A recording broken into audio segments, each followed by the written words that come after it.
নমস্কার বন্ধুরা, credit kitchen and ব্লগে তোমাদেরকে স্বাগত জানাই। আশা করি তোমরা সবাই খুব ভালো আছো এবং তোমাদেরই ভালোবাসায় আমিও খুব ভালো আছি। আজকে আমি তোমাদের সঙ্গে কাঁকরোল আলুর একটা ডালনার রেসিপি শেয়ার করব। আশা করি তোমাদের ভালোই লাগবে। তার জন্য আমি দেখো এইভাবে কাঁকরোলগুলো কেটে নিয়েছি, তারপর আলুও কেটে নিয়েছি। আমি এখানে 3টা কাঁকরোল নিয়েছি। এবার প্রথমে আমি গ্যাসটা অন করে দেব। একটা প্যান আমি বসিয়ে দেব। প্যানটা গরম হয়ে যাওয়ার পর আমি তেল দেব। আর এদিকে দেখো আমি এই কাঁকরোলের মধ্যে দিয়ে দেব হলুদের গুঁড়ো পরিমাণ মতো। এদিকে আমার প্যানটা গরম হতে থাক। আর দেব আমি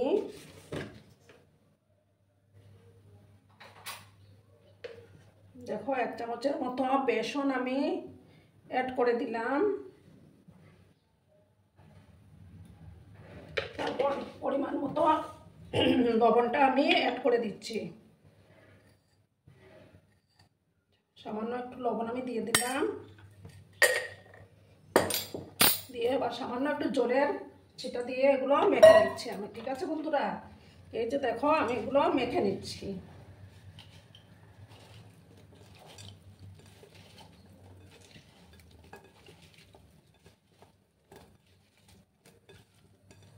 এইদিকে দেখো আমার কড়াটা গরম হয়ে গেছে। এবার আমি তেল দিয়ে দেব।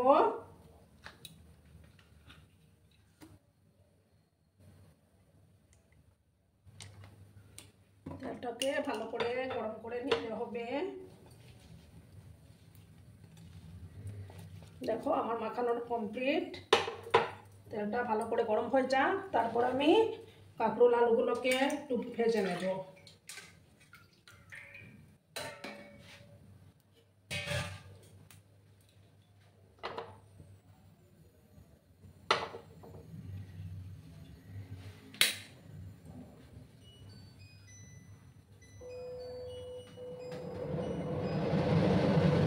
দেখো তেলটা গরম হয়ে গেছে। এবার আমি কাঁকরোলগুলো আর আলুটা দিয়ে ভেজে নেব।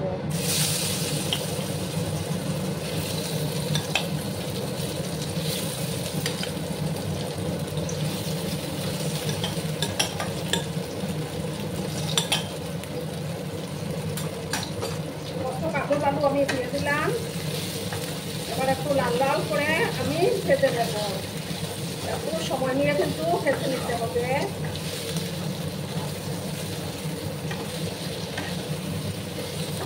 এই কাঁকরোল আলুর রান্না কিন্তু রুটির ভাত সব কিছুর সঙ্গেই ভালো লাগে খেতে।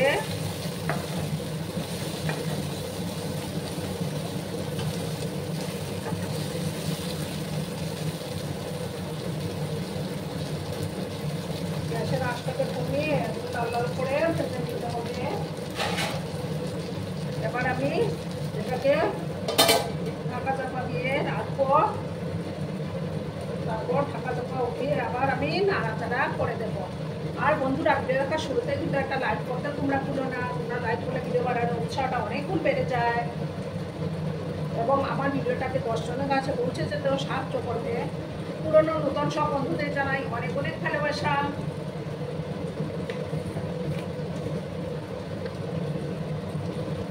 বন্ধুরা, এবার আমি ঢাকাটা সরিয়ে দিলাম। আরও একটু সময় লাগবে, একটু লাল করে আমি ভেজে নেব। মাঝে মাঝে একটু উল্টে পাল্টে দিতে হবে।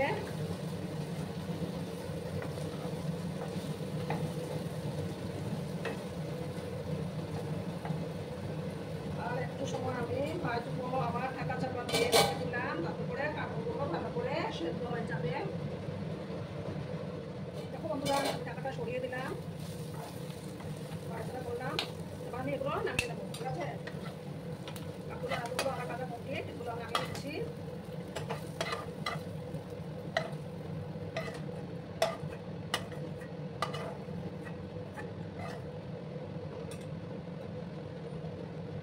এবার আমি তেল দিলাম আর একটু।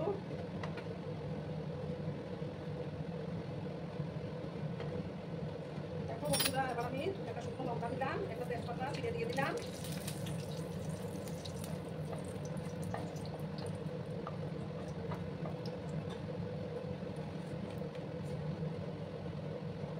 স্পুনের মতো গোটা দিয়ে দিলাম আমি।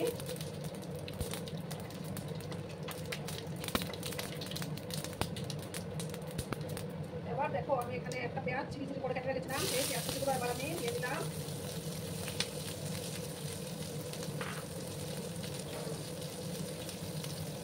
এবার আমি পেঁয়াজগুলোকে একটু লাল লাল করে ভেজে নেব।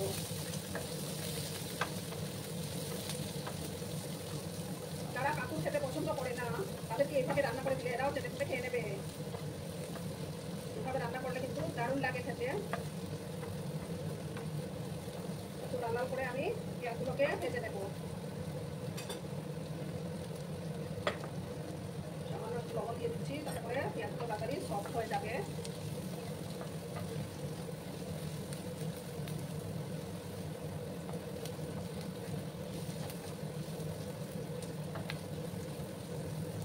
তারপরে কিন্তু পেঁয়াজগুলোকে ভেজে নিতে হবে। দেখো বন্ধুরা, আমার পেঁয়াজগুলো ভাজা কমপ্লিট। এবার আমি দেখো আদা আর কাঁচা লঙ্কা বাটাটা দিয়ে দিলাম। দিয়ে ভালো করে আমি মিক্স করে নেব।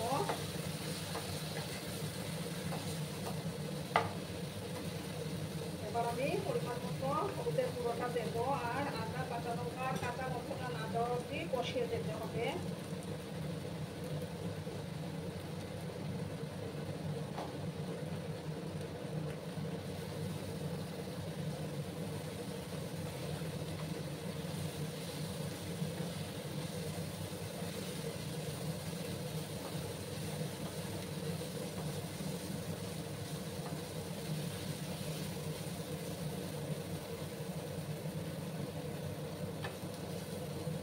দেখো বন্ধুরা, এবার আমি একে একে মশলাগুলো অ্যাড করে দিচ্ছি।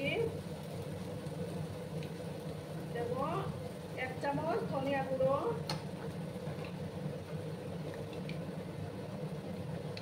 আর 1/2 চামচ জিরে গুঁড়ো দিয়ে দিলাম। সামান্য একটু জল আমি অ্যাড করে দিচ্ছি যাতে করে মশলাটা পুড়ে না যায়। আর দেখো কাশ্মীরি লঙ্কা গুঁড়ো 1 চামচ, আমি ছোট চামচের 1 চামচ দিয়ে দিলাম। দিয়ে ভালো করে কিন্তু কষিয়ে নিতে হবে।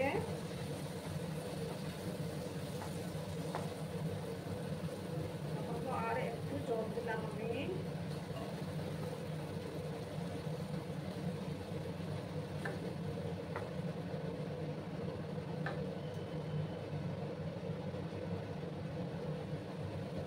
এবার দেখো বন্ধুরা, একটা টমেটো বেটে রেখেছিলাম, সেই টমেটো বাটাটাও আমি একসাথে দিয়ে দিলাম। দিয়ে ভালো করে কিন্তু আমি একসঙ্গে কষিয়ে নেব।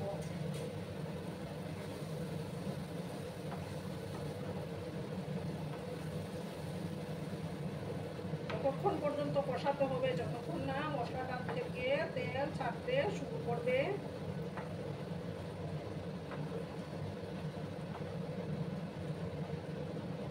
এবার আমি এটাকে ঢাকা দিয়ে রাখবো।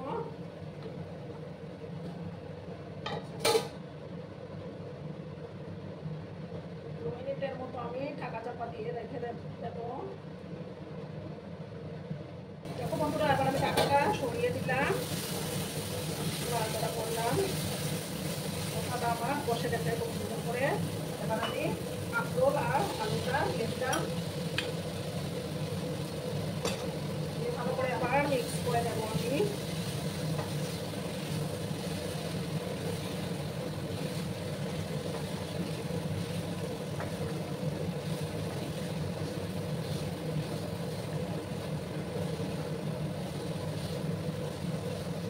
এবার দেখো 3টা চেরা কাঁচা লঙ্কা আমি দিয়ে দিলাম এর মধ্যে।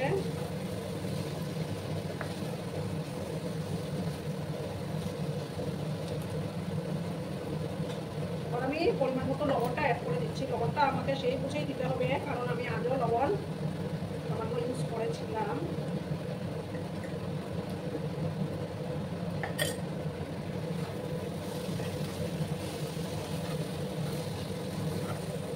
খুব সুন্দর একটা ফ্লেভার বেরিয়েছে বন্ধুরা। এবার আমি গরম জল দেবো।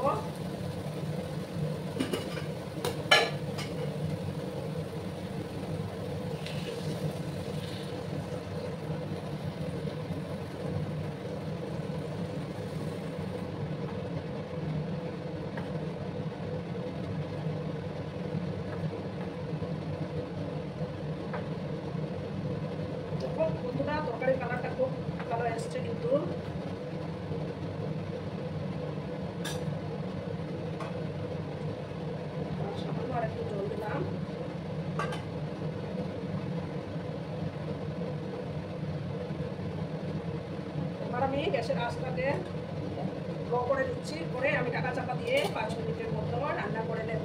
তাহলে তৈরি হয়ে যাবে আমার কাতল আলুর ডালনার রেসিপিটা। বন্ধুরা, আমি এবার ঢাকাটা সরিয়ে দিলাম। আমার রান্না কিন্তু অলমোস্ট ডান।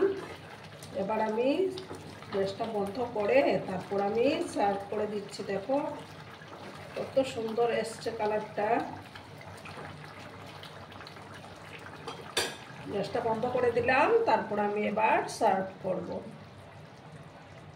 দেখো বন্ধুরা, আমি সার্ভ করে দিয়েছি। কেমন হয়েছে অবশ্যই কমেন্ট করে বলো কিন্তু তোমরা। তোমাদের এই মিষ্টি মিষ্টি কমেন্টগুলো পড়তে আমার কিন্তু দারুণ লাগে। আর এতক্ষণ ধরে আমার ভিডিওটার সাথেও পাশে থেকে আমাকে এতটা ভালোবাসা দেওয়ার জন্য তোমাদেরকে আবারও জানাই অনেক অনেক ভালোবাসা এবং অনেক অনেক ধন্যবাদ। ততক্ষণে তোমরা সবাই খুব ভালো থেকো, সুস্থ থেকো, আনন্দে থেকো। আর আমার ভিডিওটার কোনো অংশেও যদি তোমাদের একটুও ভালো লাগে তাহলে অবশ্যই তোমাদের প্রিয়জনদের মাঝে শেয়ার করে দেওয়ার অনুরোধ রইল। ততক্ষণে ভালো থেকো, ধন্যবাদ।